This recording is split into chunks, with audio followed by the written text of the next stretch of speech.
Un avion égyptien s'écrase sur une usine près de Bangkok, il y aurait 70 morts. L'indice des prix de novembre n'est pas encore connu, mais pas d'amélioration en vue. 10, 2, 19, c'est le tiercé de Noël. Près de Florence, des familles chrétiennes vivent en communauté, c'est le dossier de notre journal.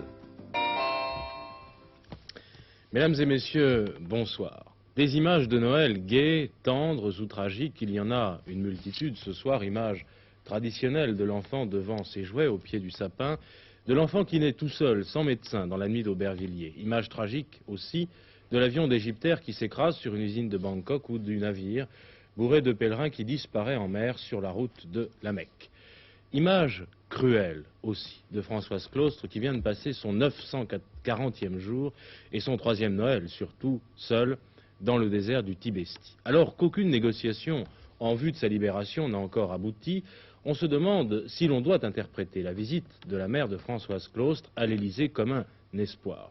Je ne sais, bien entendu. En ce jour de Noël, Valéry Giscard d'Estaing avait convié la mère de Françoise Claustre à déjeuner à l'Élysée. Le président de la République n'a voulu faire aucun commentaire et l'on ne peut dire ce soir si le chef de l'État avait de bonnes nouvelles à annoncer à Madame Treinen, la mère de Françoise Claustre, ou s'il avait voulu simplement, mais à nouveau, manifester son intérêt pour le sort de l'ethnologue. Noël, c'est aussi la messe solennelle célébrée par le pape Paul VI à la basilique de Saint-Pierre de Rome et le message Urbi et Orbi lu devant plusieurs dizaines de milliers de personnes à Rome.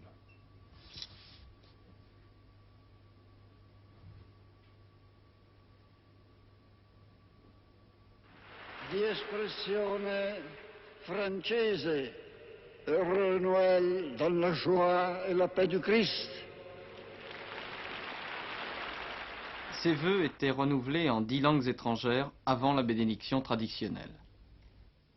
Et benedictio Dei omnipotentis, Patris et Filii et Spiritus Sancti, descendat super vos et maneat semper.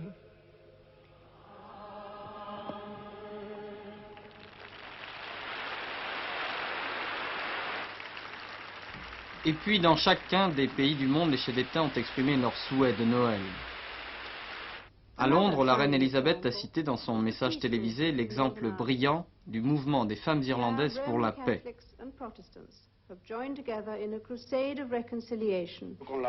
À Madrid, accompagné de sa femme et de ses enfants, Juan Carlos s'est montré satisfait des changements intervenus dans son pays, sans faire allusion à une éventuelle amnistie. Enfin, aux États-Unis, à Veil, station de ski dans le Colorado, Gerald Ford a formulé des vœux à la nation et au monde, des vœux de bonheur, bien sûr.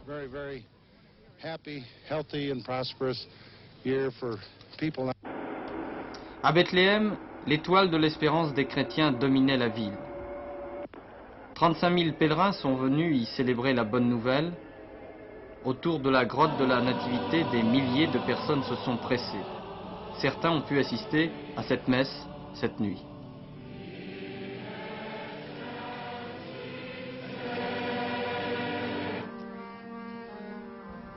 Dehors, des policiers en armes protégeaient la grotte, mais cette nuit à Bethléem, ce fut la paix.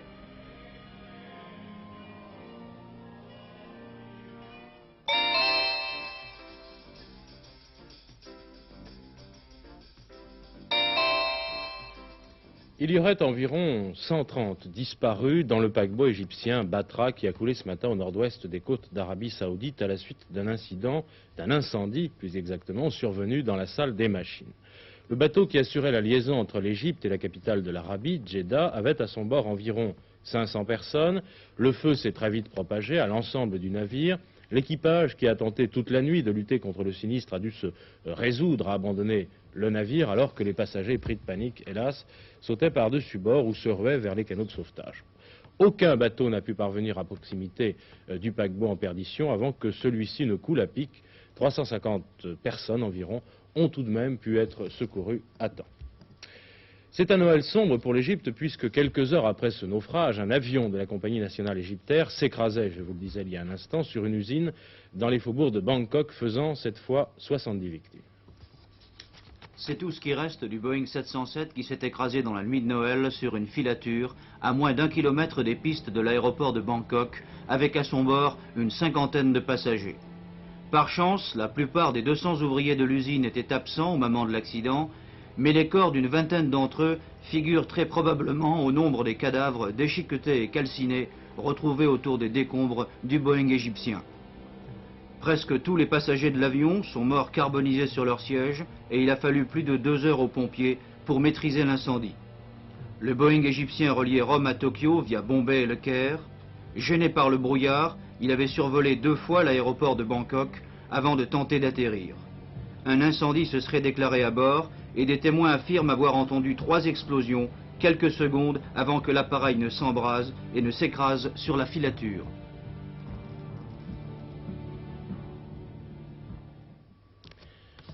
L'enquête sur l'assassinat du député Jean de Broglie n'a pas beaucoup avancé aujourd'hui, en tout cas pour ce qui est des mobiles du crime. Les inspecteurs de la brigade criminelle ont passé au peigne fin l'emploi du temps de M. de Broglie et ses habitudes. Ils ont interrogé son entourage et les rares témoins sans qu'apparemment cela ne les mène sur l'une des pistes possibles, le crime politique, la vengeance personnelle ou le geste d'un dément. On est en plein mystère et on en reste pour le moment, bien sûr, au stade des hypothèses. Ce soir, ce que les enquêteurs ont établi avec certitude commence ici, c'est un itinéraire. Hier matin à 9h, le prince Jean de Broglie sort de chez lui, 9 rue Adolphe-Yvon dans le 16e. Il prend sa voiture et par les boulevards extérieurs, gagne un quartier assez proche, le boulevard Pershing dans le 17e. Là, le stationnement est difficile, il laisse sa voiture ouverte, ici, sur le terre-plein. Et à 100 mètres de là, se rend rue des Dardanelles où il connaît plusieurs personnes. Il se rend d'abord chez un ami, M. Alnet de Ribemont, qui est absent. Puis à l'étage au-dessus, chez M. de Varga, un conseiller juridique avec qui il est en relation d'affaires. M. de Varga confirme l'absence de son voisin du dessous. Alors M. de Broglie redescend dans la rue des Dardanelles. Il est 9h30 du matin. Le prince n'a plus que quelques instants à vivre. Sur le seuil du numéro 2, un jeune homme d'une vingtaine d'années l'a abordé. Ils échangent quelques mots. On entend des coups de feu. Le prince est tué d'une balle dans la tête. Le meurtrier s'enfuit. Qui était-il? Un fou prêt à abattre n'importe qui? Les policiers n'y croient guère. Ou alors un homme qui attendait M. de Broglie. Le prince était connu dans le quartier, mais il ne venait pas tous les jours. Qui pouvait avoir connaissance de cette visite, alors même qu'elle a été un rendez-vous manqué? Si c'est dans cette voie que l'enquête progresse, l'homme que l'on cherche connaissait très bien M. de Broglie et son emploi du temps. Jusqu'ici, la police n'a rien voulu en dire, et la question du mobile reste donc posée. Dans quelques jours, les pris vont retrouver leur liberté, une liberté très surveillée d'ailleurs, puisque le nouveau régime qui vient d'être publié par le bulletin officiel indique que, en ce qui concerne les prix industriels à la production, les entreprises, avant de relever leurs tarifs, devront respecter des engagements de modération souscrits préalablement et agréés par l'administration. Les marges commerciales resteront elles aussi extrêmement surveillées et les prestations de services, c'est-à-dire la restauration, les coiffeurs, les garagistes, etc., devront conclure avec les pouvoirs publics des accords qui fixeront l'évolution de leurs prix pour 1977. Donc, c'est une liberté toute relative que l'on doit comprendre d'ailleurs, je crois, si l'on tient compte de 2 données très actuelles, la situation du commerce extérieur, c'est-à-dire les exportations, qui conditionnent pour une bonne part l'avenir économique de la France et qui reste toujours préoccupante, malgré un léger mieux, si l'on tient compte des variations saisonnières. Et puis, il y a l'indice des prix, le clignotant le plus préoccupant pour la réussite du plan Barre. Or, tout laisse à penser jusqu'à présent que cet indice, qui va être incessamment publié pour novembre, sera encore assez mauvais. Oui, l'indice du mois de novembre sera vraisemblablement mauvais. Le chiffre se situera aux alentours de 0,9% en un seul mois. C'est beaucoup. Récemment, M. Barre estimait que ce chiffre traduisait un progrès, car dans cet indice de novembre, le tiers de l'augmentation est dû uniquement à la hausse des carburants. Mais en fait, l'augmentation des carburants est une hausse comme les autres à laquelle les consommateurs sont particulièrement sensibles. Novembre ne témoignera donc pas d'un réel ralentissement de la flambée des prix. Je crois qu'il faut attendre maintenant le début de 77 pour constater une amélioration. Là, on peut être un petit peu plus optimiste. D'ailleurs, les experts, que ce soit ceux de l'INSEE ou ceux de l'OCDE, le sont aussi, tout au moins en matière de prix. Plusieurs éléments laissent prévoir un léger mieux. La baisse de la TVA à partir du 1er janvier, par exemple, une stabilisation du pouvoir d'achat, cela c'est une conséquence directe du plan Barre, mais aussi, hélas, un certain freinage de la production qui s'est d'ailleurs déjà amorcé. Car en effet, si les spécialistes de l'INSEE et ceux de l'OCDE s'accordent pour prévoir une hausse des prix moins forte en France l'année prochaine, ils estiment qu'elle pourrait s'accompagner d'une activité économique moins soutenue ou d'une aggravation du chômage. ou même peut-être des deux.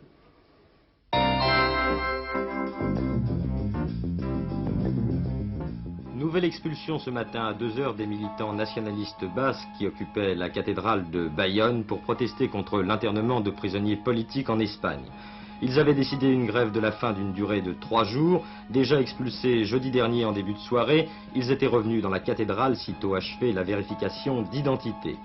D'autre part, à l'occasion des fêtes de Noël, 2 des réfugiés basques assignés à résidence dans l'île-Dieu ont été autorisés à retourner chez eux. Une fillette de 10 ans mortellement blessée cette nuit à Ajaccio. Elle était sur son balcon lorsque, suivant la tradition corse le soir de Noël, des passants ont tiré en l'air. D'autre part, 2 charges explosives de forte puissance ont complètement détruit au cours de la nuit une chambre froide contenant des produits surgelés. Dans un texte publié par le Provençal, Monseigneur Thomas, abordant le problème de la violence, déplore que la situation dans laquelle vit la Corse soit marquée par un cortège de plasticage, d'intimidation et de condamnation sans appel. Le ramassage des armes lourdes de toutes les parties belligérantes au Liban, y compris la résistance palestinienne, a commencé hier. Un accord est en effet intervenu dans la nuit de jeudi à vendredi, après une ultime démarche des représentants du comité quadripartite, regroupant l'Arabie Saoudite, le Koweït, l'Égypte et la Syrie. Cependant, conformément à l'accord du Caire garantissant une entière liberté d'action aux Fédayines dans la région de l'Arkoub, la résistance palestinienne conserverait ses armements lourds dans le sud Liban. Si j'en crois les chiffres rendus publics par les grands marchés régionaux, et en particulier Rungis, les Français ne se sont pas privés pour ces fêtes de Noël, que l'on a d'ailleurs passé plutôt chez soi que dehors, des centaines de tonnes d'huîtres, de coquillages, de volailles, des kilos de foie gras, des hectolitres de champagne, et pourquoi pas, après tout, quand vient la fête, il faut oublier jusqu'aux ennuis de son porte-monnaie, si l'on peut bien sûr. En tout cas, tout laisse à penser que les Français ne se laisseront pas mourir de faim et d'ennui pour le réveillon du jour de l'an. D'ailleurs, la plupart des spectacles affichent déjà complet. Et parmi ces spectacles traditionnels que l'on va voir, il paraît au moins une fois dans sa vie, il y a la revue célèbre des Folies Bergères qui tient l'affiche depuis 5 ans, à bureau fermé tous les soirs d'ailleurs. On vient aux Folies Bergères comme au Casino de Paris ou au Châtelet, du monde entier. Et lorsque la revue change, c'est véritablement un petit événement. C'est ce qui se passe en ce moment pour ce spectacle. Et l'on a vu ces jours-ci une petite annonce dans la presse parisienne, une petite annonce où l'on recherchait des danseurs, des mannequins, des spécialistes du French Cancan. Une équipe d'Antenne 2 très intéressée est allée voir cela de plus près. Dès la parution de l'annonce, les candidats étaient nombreux à se présenter au vieux temple du music-hall de la rue Bergère. Et pas seulement les nouveaux, mais également ceux qui jouent l'actuelle revue à l'affiche depuis plus de 5 ans. Et 5 ans après, eux aussi sont remis en question. Ils doivent repasser une audition comme les débutants. Alors, en retard, déjà, ça commence bien. Allez-y, vite. Prenez les lignes. Il y a beaucoup plus de candidats et de candidates aux emplois de danseurs qu'à ceux de mannequins nus.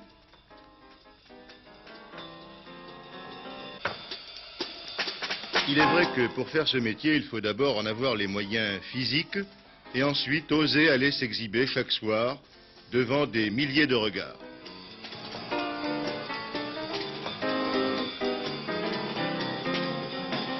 Les nus, il faut que ça soit joli. Il faut que ça soit joli puisqu'ils sont nus. Elles n'ont pas de costume pour arranger. Leur beauté, s'il manque quelque chose. Alors combien gagne une danseuse nue aux Folies Bergères, un mannequin nu? Un mannequin nu, c'est varié, c'est suivant leur poitrine. Et ça a l'air d'une boutade, mais c'est la vérité. Parce que c'est très rare. Les vraies poitrines, qui ne sont pas gonflées avec des hormones et pas artificiellement gonflées, mais des très jolies scènes, des très jolies poitrines, c'est très rare et ça ne court pas les rues. Un mannequin nu gagne aux environs de 2500 francs par mois. Ainsi, Sophie, 22 ans, aux Folies, on l'appelle Angélique. Chez elle, le métier est presque héréditaire. Sa mère aussi était mannequin nu. Avant, je travaillais dans un bureau et je voulais gagner un peu plus d'argent. Je voulais trouver un travail en plus et travaillant la journée. Je pensais que le soir, je pouvais avoir un travail que le soir. Alors, je suis venue me présenter aux Folies Bergères. Vous gagnez beaucoup plus que ce que vous gagnez dans un bureau? Je gagne à peu près pareil, mais je ne travaille que 3 heures au lieu de 8 heures. Vous allez rester toute votre vie mannequin nu? Toute ma vie, non. Parce que le corps d'une femme se flétrit quand même, arrivé 30, 35 ans, je ne pense pas, non. Je ne pense pas continuer toute ma vie, je ne sais pas ce que je ferai plus tard.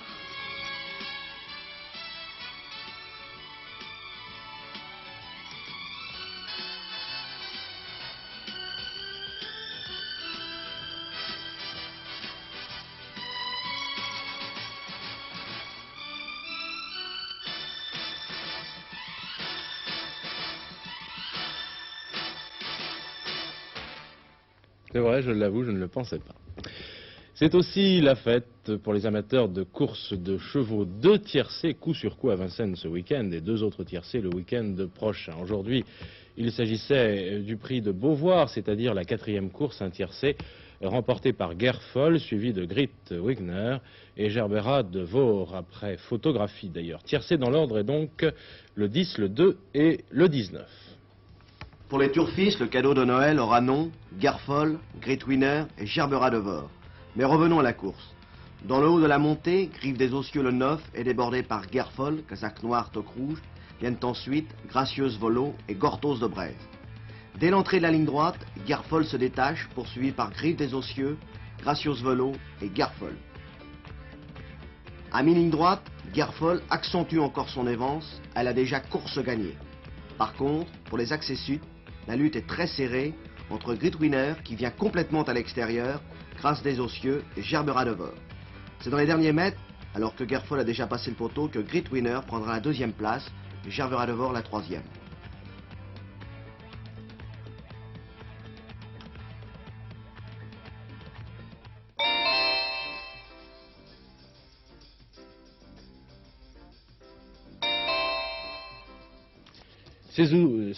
Ces nouveaux apôtres, c'était notre titre, ces nouveaux apôtres que nous vous présentons ce soir, ce sont les membres d'une communauté en Italie qui non seulement arrivent à vivre depuis quelques années ensemble et à partager leur idéal chrétien et en famille, mais aussi à animer un endroit où l'on travaille et tout simplement où l'on vit. Cela se passe à Lopiano, une petite ville à 30 km de Florence. Cette histoire qui ressemble d'une certaine manière à un conte de Noël a commencé au milieu des décombres à la fin de la guerre. Une jeune fille a voulu mettre en pratique son idéal, vivre l'évangile 24 heures sur 24 et partager sa foi.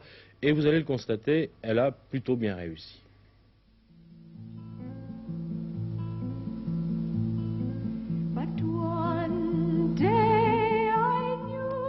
« 450 personnes regroupées sur une centaine d'hectares, Lopiano en pays toscan frappe d'abord par son caractère international. Asiatiques, Européens, Africains, Sud-Américains se côtoient, vivent et travaillent côte à côte.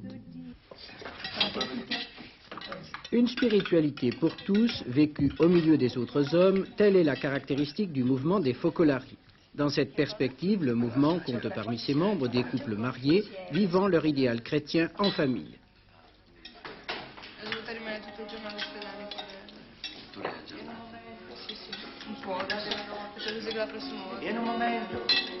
Autre option, les focolarini célibataires. Ils habitent dans des focolare, c'est-à-dire des foyers où ils se retrouvent après le travail pour vivre ensemble et partager leurs expériences personnelles.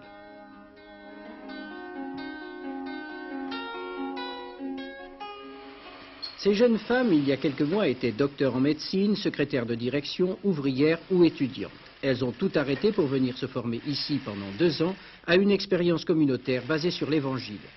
Pour moi, faire la couture, la céramique, ou travailler ou nettoyer la maison est la même chose parce que pour moi, le plus important est de travailler avec chacun, avec tout le monde, pour pouvoir concrétiser l'idéal que je veux. Le travail manuel fait partie intégrante de la formation reçue à Lopiano. On le conçoit bien sûr comme un moyen de subvenir aux besoins de la vie, mais aussi comme une occasion d'aimer l'autre dans sa diversité et aussi dans ses limites. Je sens que entre nous, on doit avoir cet amour réciproque. Parfois, ce n'est pas facile parce qu'on est d'une culture différente, on parle un autre langage. Mais la chose plus importante est cet amour entre nous. Et moi, je sens que je suis devenue beaucoup plus riche en moi. J'ai une dimension beaucoup plus grande en moi. Parce qu'en moi, je retrouve tous les peuples, tout le monde. Même diversité d'origine chez les garçons et même projet. Donner à tous la possibilité de bénéficier des richesses de chacun. L'argent, les expériences de vie, les compétences, tous les biens sont mis en commun. Ma vie ici est transformée profondément à l'intérieur de moi. Je découvre en moi d'autres possibilités. Enfin, puisque c'est Noël, je découvre en moi une autre personne qui est en train de naître. Je découvre une autre manière de voir les autres aussi. que les autres sont différents, que quelle que soit la couleur des cheveux, la langue, la grandeur ou le caractère, que l'autre, quel qu'il soit, a une valeur fantastique. Autre facette de l'Opiano, la naissance d'un univers artistique nouveau.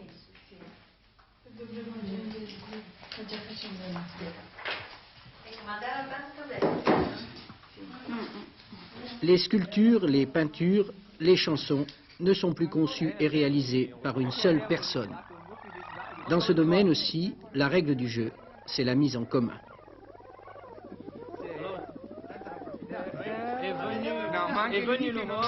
Chacun communique son inspiration, ses idées, mais c'est la communauté tout entière qui exprime sa vie à travers chaque œuvre d'art.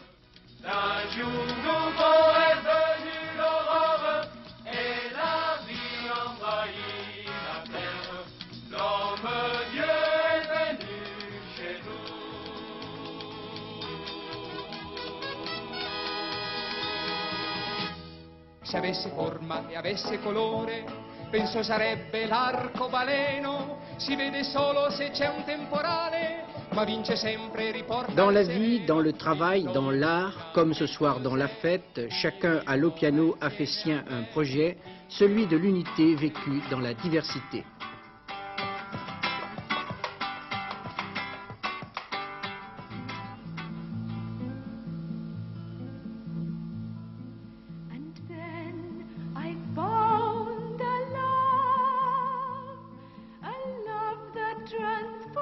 Certains diront que c'est trop beau, que c'est une utopie. Mais les résultats sont là. Cela fait 12 ans qu'ici, des hommes, des femmes de toutes races, de toutes conditions sociales, ont réussi, au-delà des difficultés, à vivre en harmonie, unis par un même idéal. Comme dit Chiara Lubich, c'est cela, la vocation de l'Opiano.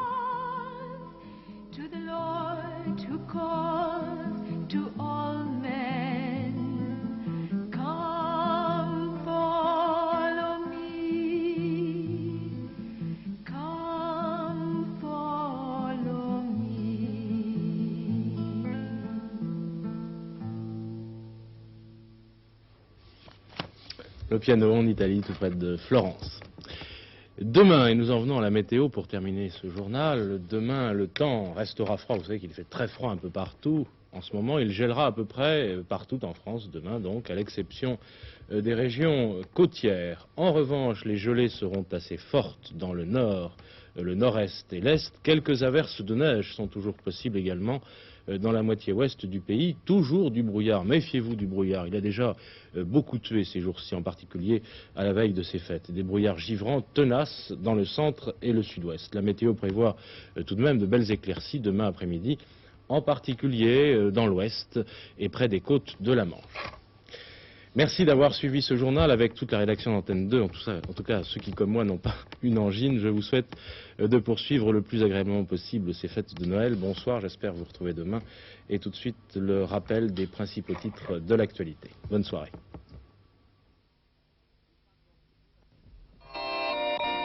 Le pape, dans ses vœux, appelle à des rapports justes et amicaux.